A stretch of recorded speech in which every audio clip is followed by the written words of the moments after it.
Terima kasih pemirsa, masih di Damai Indonesiaku dengan tema yang sangat menarik sekali, pemuda hari ini pemimpin masa depan.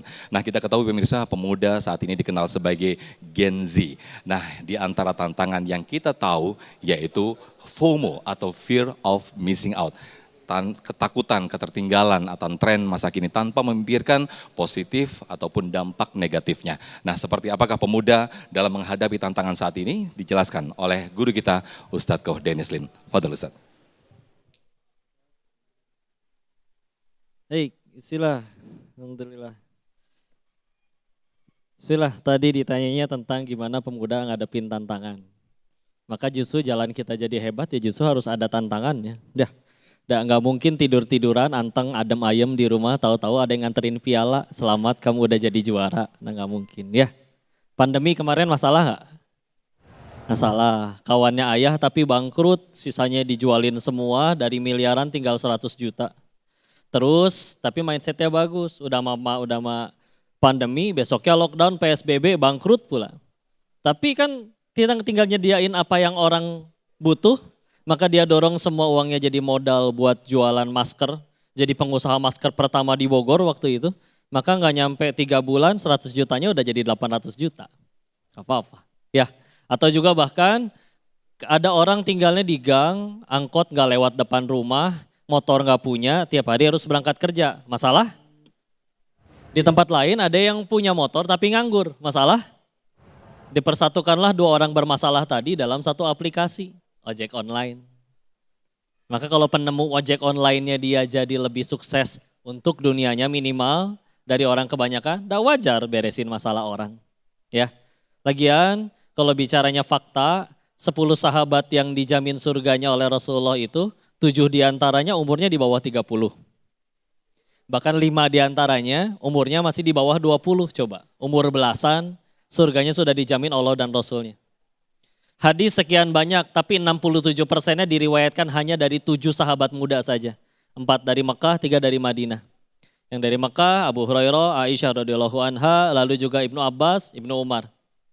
Dari Madinahnya, Anas bin Malik, Abu Sa'id al-Khudri, sama Jabir ibn Abdillah. Muda semua, yang kalau nggak ada mereka nggak nyampe hadis ke kita. Ya.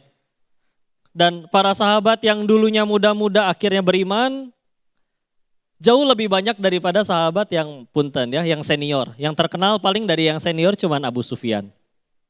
Sisanya Walid bin Mughirah, Abu Jahal, punten mohon maaf, mati kafir. Sehingga kita lihat tapi berarti bisa nggak kan kalau misalkan nanti hidup 60 tahun maksiat sehari sebelum meninggal boleh nggak tobat? Masih bisa sih, cuman kan pertanyaannya siapa yang ngasih kita jaminan ada waktu 60 tahun ke depan? Sedangkan coba lihat anak-anak orang tadi. Abu Jahal, anaknya siapa?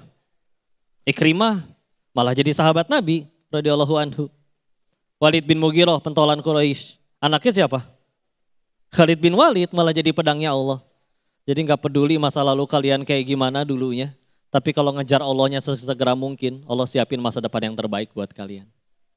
Qadarullah guru kita tadi bahasnya Surat Al-Kahfi, yuk kita ikutin. Di surat Al-Kahfi juga ada kisah luar biasa di ayat 60-82. Terkait Nabi Musa alaihissalam bertemu gurunya, Nabi Khidir alaihissalam. Berpetualang tuh. Tapi ternyata petualangannya gak berdua, tapi bertiga. Taunya dari ayat 60-nya, wa idh qala Musa li fatahu. Telah berkatalah Nabi Musa alaihissalam kepada pemudanya. Dan pemudanya ini, muridnya ini, dari Al-Fatihah sampai Anas gak disebutin sekalipun namanya. Mesti baca tafsir, mesti baca hadis baru tahu nama muridnya, yaitu Yusya bin Nun. Yang kayak gini nih ahli tafsir tuh ngomongin, kenapa ya ini pemuda gak disebut? Tadi Nabi Ibrahim diceritain kisahnya yang di surat Al-Anbiya juga disebutnya pemuda. Yang Al-Kahfi ayat 13 juga disebutnya pemuda. Maka pelajarannya adalah satu, bagi seorang pemuda tidak penting untuk namanya dikenal. Bukan berarti viral itu gak boleh atau jadi dosa, enggak. Tapi kalau ada pemuda di sini nih yang lagi hadir, tiap hari dipikirinnya cuman pengen viral doang, maka bukan itu yang Allah harapin. Ya kan kalau nggak ada garisnya mau kayak gimana? Mau live TikTok mandi lumpur, nggak terkenal juga. Sekali kasih mawar tampol sendal, tahu nggak sekali dapat mawar dirupiahin berapa duit? 150 perak. Berarti ketampol 100 kali baru dapat ayam nasi geprek tuh 15.000. Jeding duluan biwir ya. Masya Allah ya. Maka yang satu enggak penting untuk nama kita dikenal. Hikmah keduanya adalah kalau emang kita tetap pengen ngenalin diri, maka ya sudah, perkenalkanlah diri kita dengan cara paling keren, yaitu ilmu, takwa, dan prestasi. Mungkin kalian nanti pernah ngelihat orang di pasar atau di mall baru turun dari kendaraannya, mingkem orangnya, tapi di sekeliling kita tahu-tahu ngomong, dia kan penulis buku itu, penemu teknologi ini, pendiri perusahaan itu. Prestasi yang memperkenalkan siapa dirinya tanpa harus banyak omong. Lebih keren kayak begitu. Daripada serba ngaku-ngaku, ini masjid bagus, kan saya yang bangun. Ini kok anak pada soleh-soleha, kan saya yang ngajar, ngapain ngaku-ngaku. Ya, orang juga belum tentu percaya. Ya, kayak ilmu, takwa, prestasi. Orang bilang masalah kemanusiaan sekarang paling bahaya katanya kemiskinan, kelaparan, kriminalitas, salah. Yang lebih bahaya adalah ketiadaan ilmu atau ketidakinginan mencari ilmu. Karena kalau misalkan nggak ada ilmu, ya mungkin di Konoha masih bisa beli ijazah, masih bisa beli kunci jawaban. Ya. Tapi kalau emang nggak punya kemampuan, nggak ada kerjaan. Nggak ada kerjaan, lapar. Lapar, nggak ada iman, nyolong, kriminal, digebotan. Ya, maka alhamdulillah. Lagian istilah tujuan pendidikan dalam Islam juga nggak sekedar bikin pinter. Bagus pinter itu. Tapi kalau, punten ya, bicara pinter doang nih. Kalau ada maling ayam, malingnya bodoh. Pengen nangkap ayam yang gak ketangkap, malingnya ketangkap. Bodoh berarti. Lihat orang bodoh kalau jahat, jangankan nyalakain orang, nyalakain ayam aja gagal. Yang repot kan kalau malingnya pinter. Yang nyolong sendirian, yang lapar jutaan rakyatnya. Ini yang repot. Ya. Tapi kan dia pinter. Pinternya dilihat dari mana dulu? Kunci jawaban yang bisa dibeli. Atau bahkan ijazah yang abal-abal. Ya. Maka dari situ yang ngapain? Sedangkan tujuannya apa? Ya contoh Quran surat 62 pendidikan dalam Islam tujuannya. Ayat keduanya surat Al-Jumu'ah. Huwaladzi ba'atsa fil ummiyina rasulam minhum yatslu alaihi ayatihi wa yuzakkihim. Dialah Allah yang menurunkan Rasul dari kaum kalian sendiri yang ummi. Satu, untuk membacakan ayat-ayatnya. Dua, wa yuzakkihim, menyucikan jiwa. Apakah Rasul datang ke orang kafir Quraisy pengen bikin mereka pinter gitu? Enggak. Orang Quraisy sudah pada pinter dari sononya. Ila fihim rihlatash syita'i was-shaif. Mereka rihlah, kita juga suka rihlah jalan-jalan. Cuman bedanya mereka rihlah jadi duit, kita rihlah ngabisin duit. Ya. Pergi ke Yaman, ke selatan, cuan. Pergi ke utara, ke negeri Syam, cuan. Terus Rasul datang pengen bikin mereka pinter. Udah pada pinter, jago dagang. Tapi Rasul datang pengen nyuciin jiwa mereka. Ya bismillah, kita suciin jiwa kita. Ilmu mah terserah Allah, nggak tergantung IQ. Kalau sang penitip ilmu, sang pemilik ilmu udah mau nitipin ilmunya di kepala kita, ingat tuh. Pokoknya ingat D. Naja Hafiz, dokter sendiri yang memvonis, mohon maaf ibu, anaknya otaknya, mohon maaf cacat. Tapi hafal Al-Quran sampai letaknya, artinya, halamannya. Sedangkan pernah nyaksiin sendiri beliau ngebedain huruf M sama N aja masih kebingung, masih ketuker. Kalau mau titipin Quran jadi. Mulia, maka istilah. Terus apalagi hikmah dari kenapa pemuda tadi tidak disebut. Lihat siapa yang kita contoh, kita tempel, kita deketin. Bukan berarti temenan pilih-pilih, tapi temenan gak boleh pilih-pilih betul. Yang gak boleh, yang harus jangan sembarangan pilih adalah dekatnya sama siapa, dengar nasihatnya nasihat dari siapa, dan ngambil teladannya dari mana. Dan ini tuh bukan fanatik, sebagaimana kalau misalkan kita pengen jadi pemain bola, belajarnya kan bukan ke Chef Juna, tapi ke Cristiano Ronaldo. Ya. Kecuali kalau pengen jadi koki, ya udah ke Chef Juna. Ya. Nah, kita mati bakal, sukses pengen, mulia pengen, bahagia juga tentu mau. Kalau bisa dunia dan akhirat. Ada manusia yang udah paling sukses, mulia, bahagia, paling banyak bahagiain orang. Contoh Rasulullah dan para pengikutnya. Terus kita pengen bahagia selama ini pakai cara siapa kalau nggak pakai cara beliau? Ngarang. Pantesan stres melulu, galau. Ngarang atau cara bahagianya.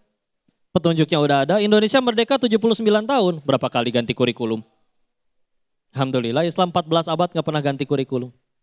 Ya, tinggal mau gak kita balik lagi? Ayo mereka. Yang terakhir juga pemuda itu harus galau. Ulangi. Galaunya yang positif tapi. Bukan galau ngeliatin statusnya temen, ya bukan yang kayak gitu. Karena dulu Salahuddin Alayubi juga galau kalau lagi pas males belajar, karena pasti pernah futur ya. Aduh belajar lagi, latihan lagi, tapi galau. Baitul Maqdis aja masih di tangan penjajah. Masa saya males-malesan, belajar lagi, berlatih lagi. Galaunya tuh manfaat kayak begitu. Ya, ayo istilah. Jaga diri kita, aslinya kalau nanti cita-cita tercapai bukan kitanya yang hebat, dah Allahnya aja yang tolong. Hingga pertanyaannya layak gak sih kita ditolong Allah. Maka jangan lakuin hal-hal yang kira-kira bikin Allah gak mau nolong. Yang mudah-mudah contohnya nih, jangan pacaran. Ya, punya pacar gak? Punya pacar gak? Yang pacaran cung. Oh pertanyaannya diganti. Yang kalian tahu kiri atau kanannya mungkin punya pacar, bisikan astagfirullah di telinganya. Tuh kan ketahuan ya. Udah putusin aja ya.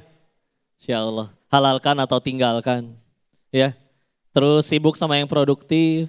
Jangan bully ya.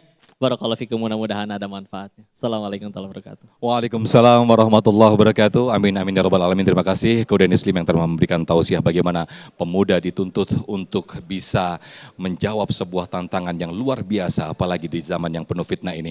Nah, sebelum kita lanjutkan tausiah berikut ini yang akan disampaikan oleh Kiai Haji Profesor Dr. Kiai Haji Profesor Niam, nanti kita akan dengarkan bagaimana pemuda mampu membangun bangsa. Nah, kita akan berbagi berkah terlebih dahulu. Sudah ada Ustadz Riza Muhammad yang akan berbagi berkah bersama para jamaah bersama Luwak White Coffee. Tetaplah di Damai Indonesiaku.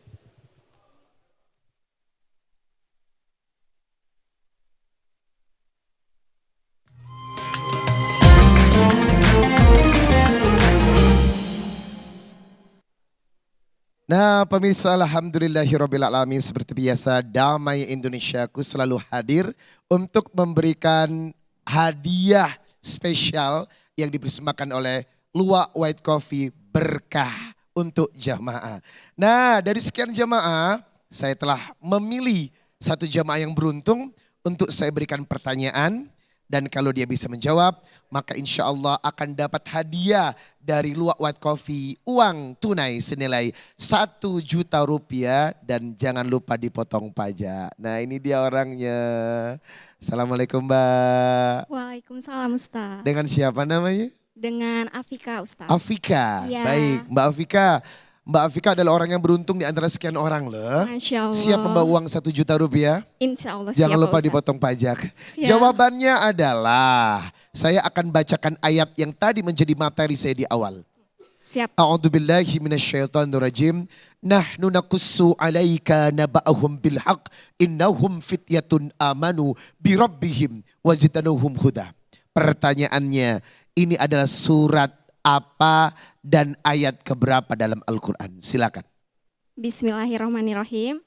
Itu surat Al-Kahfi ayat ke-13. Masya Allah, takbir, Allahu Akbar. Selamat Mbak Afika mendapatkan 1 juta rupiah. Terima kasih Pak Ustaz. Rezeki dari Luwak White Coffee, jangan lupa dipotong pajak. Nah pemirsa Damai Indonesiaku, jangan kemana-mana, kami akan kembali setelah yang satu ini.